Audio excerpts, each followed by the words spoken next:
Ako si VJ Mendoza, commercial model, actor at host.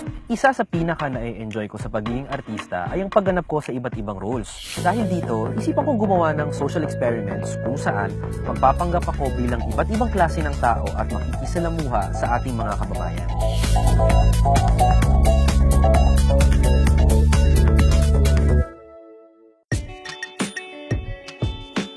Bulag ako dito. So, ang gagawin ko mamaya, pupunta ako sa mga tindahan, bibili ako ng isang item na worth 20 pesos, tapos ang ibabayad ko ay 1,000 pesos. Pero sasabihin ko, alam ko, ang daladala ko ay 20.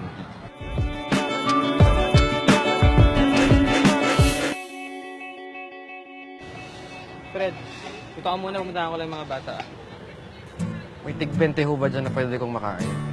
Kasi yun lang po yung dala ko. Cheese ring. Cheese ring? 20 ho ba yan? Sige, yan na lang po. Ano ba, ilagay mo sa plastic? Sa plastic. Sa Plastic na po. Pasensya na kayo kuya, 20 lang iniwan sa akin.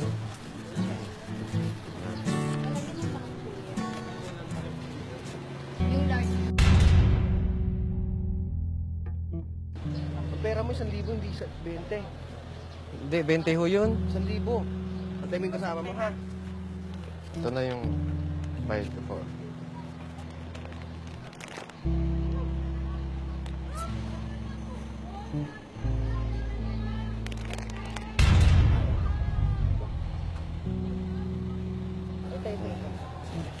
Baka malaglag. Salamat po ate. Ah.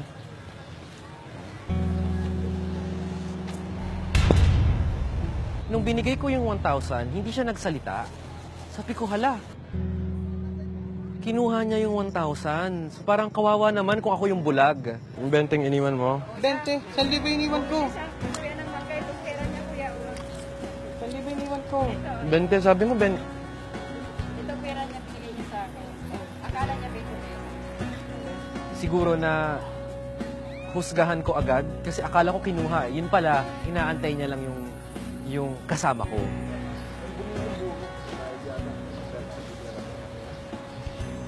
Sige na. Di ba 20 iniwan mo? Hindi, 1,000 mo. 20 na ho yung binigay ko sa inyo. Hindi ah. Hindi ba ho ba 20 yung binigay ko? Libo to eh. Ha? Libo. Nung naisip ko to yung social experiment na to, ang unang reaction ko is, naku baka itakbo yung 1,000. Pero walang gumawa. Walang gumawa ni isa. Salamat. Ito po yung 20. Ako na magbabayad. Kuya, 100 tong pera mo. Ha? 1,000 tong pera mo. Puka muna dito, kuya. 1,000 tong pera mo, hindi 20, ha? Na-touch ako, yung concern niya. And of course, parang itong mga taong to na simple lang ang buhay, nagmalasakit pa sa akin. Mami, may camera po dito sa harap. Ay, Hello po kayo sa... Ano ba yan? Thank you po. Napakabait niyo Wala po. ko po, totoo. Pumasa kayo sa experiment namin. Nilibre niyo pa ako. Bakit po na? Asawa ko kasi blind din. Ah, Po. Tapos yung kaya po palang bait niyo sa akin. kuya ko rin, blind. So, malapit talaga yung puso ko sa mga blind. Hindi naman po dapat tayo masilaw sa pera eh. Tama. Yung pagtulong sa kapwa, dapat nagmumula sa puso. Sobrang thankful ko na meron pa palang mabubuting tao. Kuya, 1,000 yung pera mo. 1,000 po eh. Yun, siguro, faith in humanity.